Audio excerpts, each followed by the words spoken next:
gende e Bungereza ng'agamba waliwo enteekateeka gye bayita Muhoozi Project. Waliwo n'okuteekateeka okutta abo ba military officers abatakkiririza mu Muhoozi Project. Alonda Nyakairima yafa mu Abiraba, yafiira ku Nnyonyi. Kasirye Gwanga baamuwamba aweereza ono munnamawulire wa BBS Busuulwa nti bampambye biki bigamba abantu naye teyadda. Era abo bonna Sejjusa yaboogerako. So Museveni kye yakola ng'ali e Mayugwe n'agamba Sejjusa woogaana okukomawo ngenda kukuwaayo mu ICC nti weetaaba mu kukola ebikolobero ku bantu ba Northern Uganda. Era we yali e Mayugwe mu 2013 n'agamba nti UPDF yakola ebikolobero ku bantu b'omu Northern Uganda.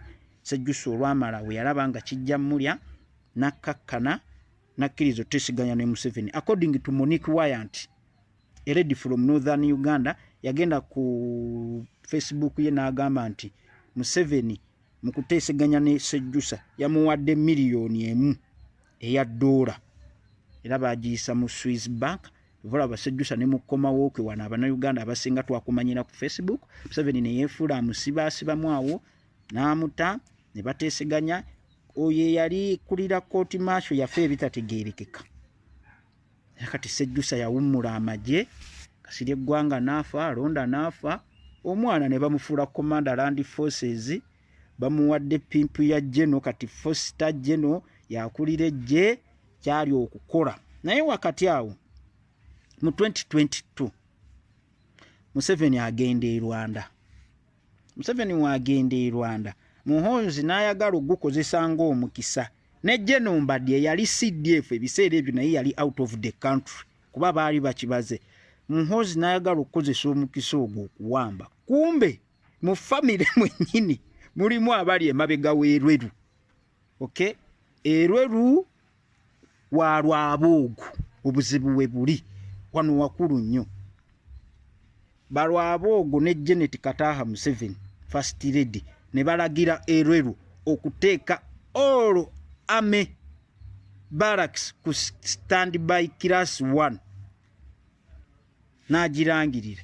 Muhoozi agenda okukola zi order ze ng'alaba tezikola paka we kyawaliriza Museveni okukansolinga visit ye eyali e Rwanda kuba ne Museveni yakiwagira. Baali baagala musuuza ttooka ebiseera ebyo mu 2022. Yali coup ngetegekebwa Muhoozi. Erweru eyali deputy CDF ebiseera ebyo n'agikola ki? N'agifoiringa. Muhoozi yanyiiga teyazikiza. Era Museveni kye yakola ng'ayita meeting y'abajjeno n'oyo Muhoozi ne batuula Iranga entungamu ku boda kuba teyatuukira nabo wano mu Kampala. N'ayogera nabo n'abagamba mukkakkane. Ekyavaamu omwana we baamugambako Muhoozi ngenda kuwummula ejje biki tebanjagala. Salim Saleh n'amuteerayo akabega. Wamuteerayo akabega ne bagamba Salim Saleh yagiyita eno ne movie katulabe gy'enaggweera. Omwana bamufuula Foster General nga bamuwana ejje naye abasirikale tebaagala Muhoozi, tebamwagalangako. Era ayina emigozobanera gye yabadde ayagala okukola Erweru ono nga First Lady ayitira mu Erweru. Kye mulina omumanya Lwaboogo n'Erweru be bamu. Ate Museveni Muhoozi takkiriziganya nani na Lwaboogo. Volaba yavuddeyo n'avuma Erweru nti gwe Erweru oli musiro atasaana kuba mujje lyaffe. Dduka mangu obugulu bwobwo obutono we busobola okukusitula. Tali memba kubano babeina bano bamuzeeyi Sabiti yali amanyi SFC yawamba yamala.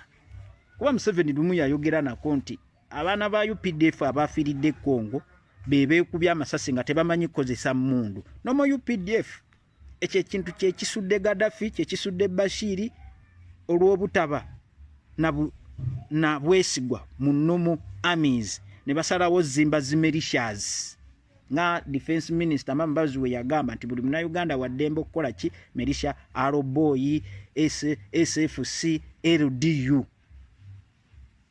kati bano beerweru be bayina ejje. Olaba Muhoozi agamba weekweka mutaata wange naye nja kukukwata nno.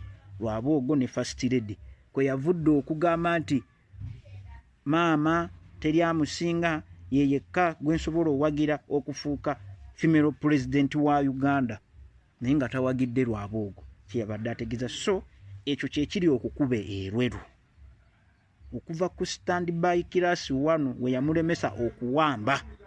Ye Muhoozi ayagala kuwamba ateekewaawo buno obwana bwe buno bwemba